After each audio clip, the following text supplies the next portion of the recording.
During World War II, the world watched as the Soviet Union joined forces with the Allies to liberate prisoners from the Nazi concentration camps. But what most people didn't know was that the Soviets had been operating its own concentration camp, known as the Gulag, for decades. The Gulag camps would go on operating even after the war ended without anybody knowing. It wasn't until 1973 that a Russian historian and Gulag survivor, Alexander Solzhenitsyn, revealed in his books the horrors of the Gulags. According to the reports, out of the 18 million people incarcerated, about 1.7 million perished from the harsh conditions of the Gulag system.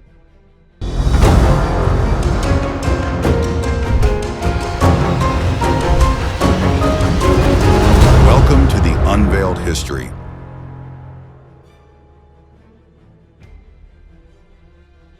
After the Russian Revolution of 1917, Vladimir Lenin, the founder of the Russian Communist Party, took over the Soviet Union. 2 years later, in 1919, he had established the Gulag, a system of forced labour camps. By 1921, the Gulag had expanded to 84 camps. Initially, the camp was intended for criminals and wealthy peasants known as Gulags. These people were deemed enemies of the state because they resisted collectivised farming. Under Lenin's rule, the use of the Gulag was relatively restrained. But everything changed in 1924 when Lenin died of a stroke and Joseph Stalin, the infamous Russian dictator, rose to power. Under Stalin's rule, the Gulag underwent a terrifying expansion and became the cornerstone of Stalin's rule. In 1929, Stalin launched a program known as the dekulagization, also called the Great Purge. This meant the elimination of Gulags, the wealthy peasants. In just 4 months, about 60,000 Gulags were sent to the Gulag camps and 154,000 were exiled. Thus, the Gulags became the destination for victims of Stalin's Great Purge. But it wasn't just wealthy peasants who refused to give up their farms that were imprisoned. Under Stalin's rule, the Gulags were comprised of political prisoners including opposing members of the Communist Party, military officers and government officials. Later on, it expanded to educated people and ordinary citizens, including doctors, writers, intellects, students, artists and scientists. Basically, anyone who challenged Stalin's leadership or had ties with disloyal anti-Stalinists was sent to the Gulag. Women and children were also not spared.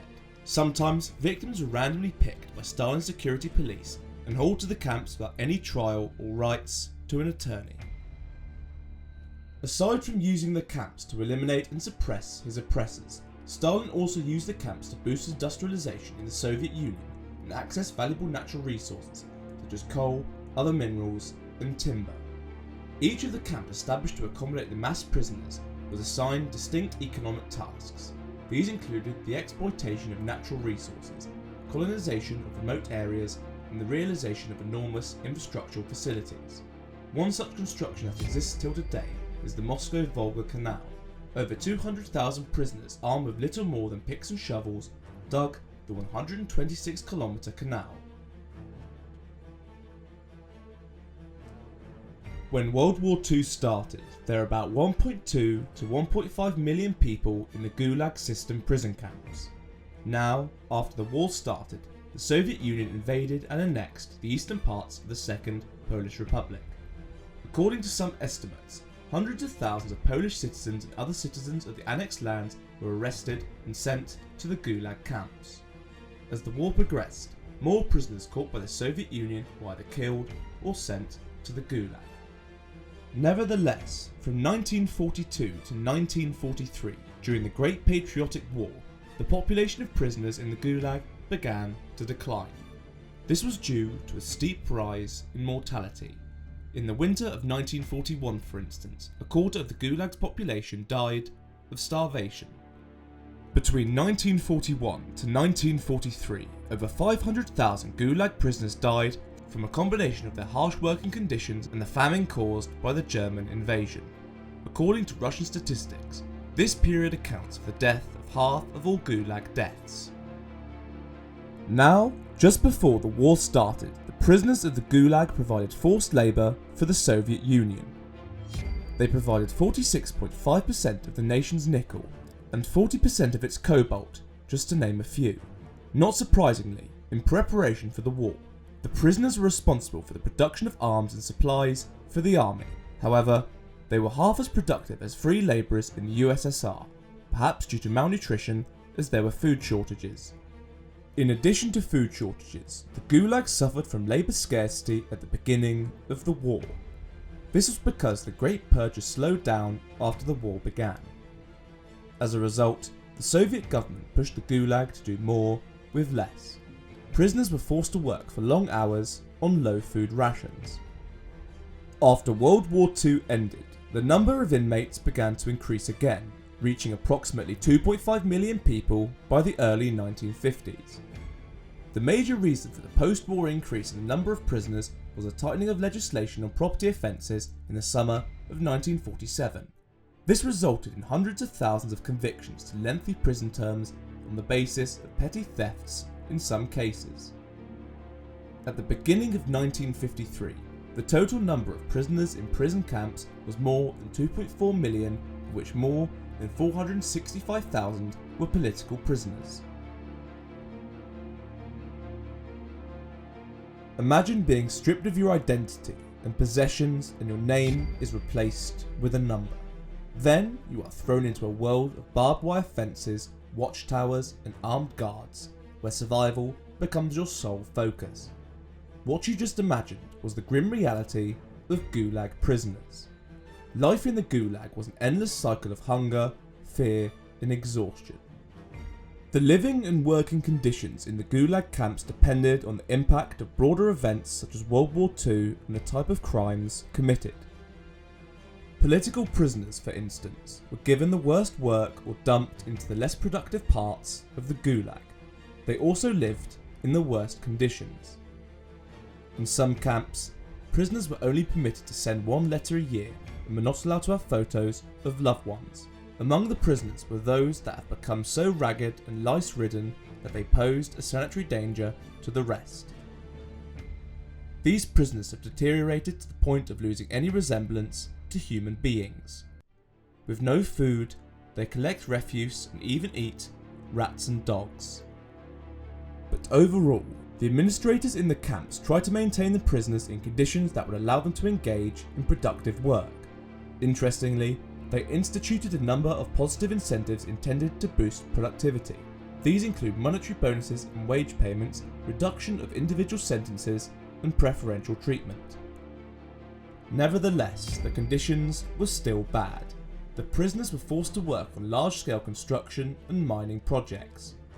These prisoners were responsible for the construction of several massive Soviet endeavours, including the Moscow-Volga Canal, the White Sea-Baltic Canal, and the Kolma Highway.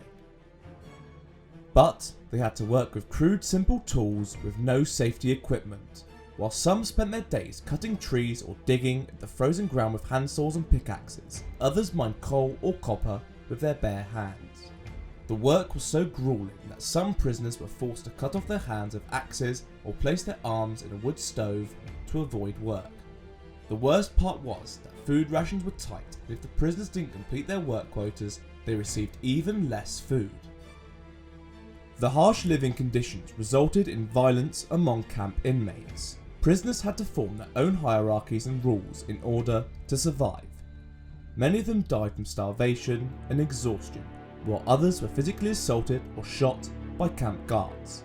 According to historians, at least 10% of the total Gulag prison population was killed each year.